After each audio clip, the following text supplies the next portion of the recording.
السلام عليكم، مساء الخير، يا اهلا والله وسهلا. اليوم بسوي معكم الستيك بالشواية والستيك بالمقلاة. بنشوف الفرق بينهم. هذا له ميزة وهذا له ميزة. والشيء الثاني نشوف كيف نطبخ الستيك بطريقة صحيحة. وبسم الله نبدأ. وش تفضلون حجم قطعة الستيك؟ يعني مثلا تقريبا اصبعين 5 سنتي او اقل. كل واحد له تفضيل. بس بالشواء الافضل ان يكون الستيك عريض، يعني تقريبا 5 سنتي تقريبا.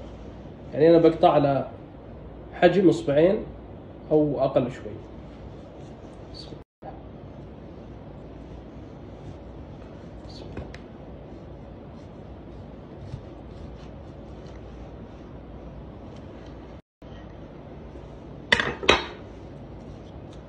الحجم هذا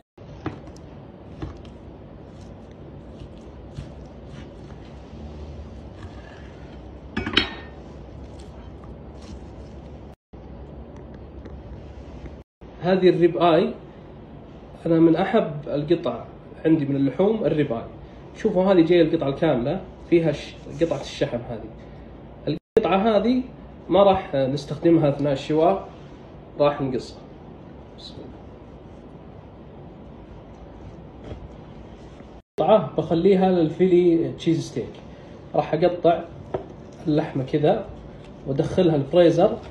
اوريكم الحين طريقة تقطيع مناسبة للبيت، تعطينا شرائح خفيفة جدا.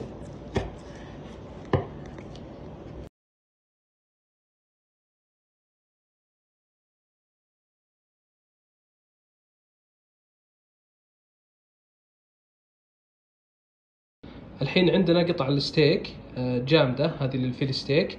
راح نقطعها تقطيع رقيق محضرة الطعام بهذا الموس مثل ما تشوف.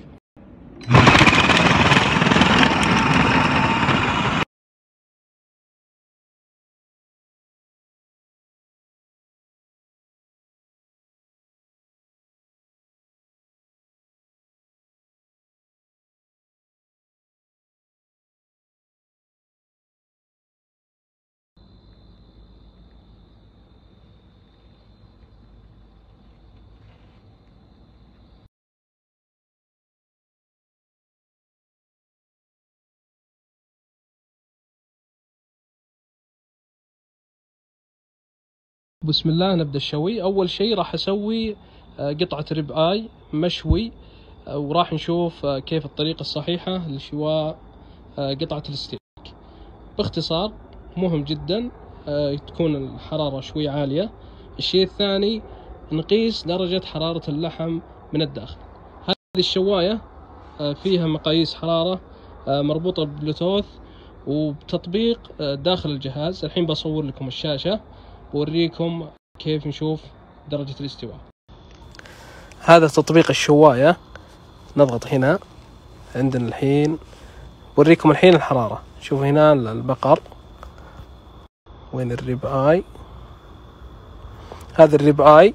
شوفوا هنا درجة الحرارة. هنا درجة الحرارة يعني الني رير.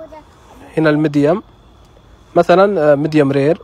وهنا الميديم. أنا راح أشوي إن شاء الله على تقريبا ميديم وزيادة شوي، ما هو 66 أقل، يعني 63 كذا. بسم الله نبدأ بالريب آي ستريب لوين. بنصف الوقت الحين بغير الاتجاه علشان شكل الشواء، ناخذ شكل الشواء ممتاز. الحين نقلب على الجهة الثانية. ما شاء الله تبارك الله. الحين بضيف مقياس الحرارة، أحاول أخليه بمنتصف القطعة، أو تستخدمون أحد المقاييس مثل هذا متوفر بمحلات الأواني. تجربون تشوفون الحرارة كم وصلت داخل اللحمة. الحين ركبت مقياس الحرارة. شوف الحرارة الداخلية 42. إذا وصلت 60 أو فوق 60 شوي بيكون جاهز.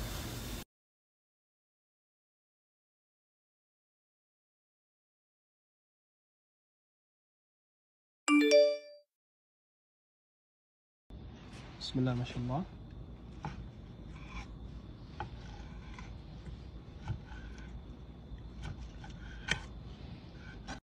بسم الله. نضيف الملح، الفلفل الأسود والبهارات اللي تفضلون عاد.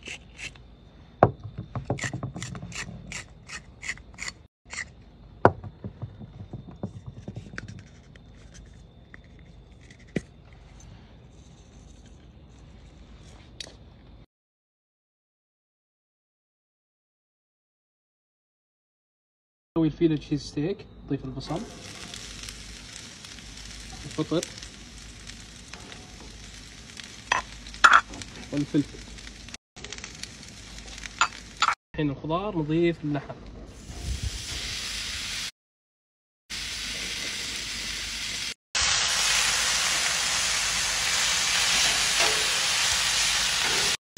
نضيف الملح والفلفل الأسود.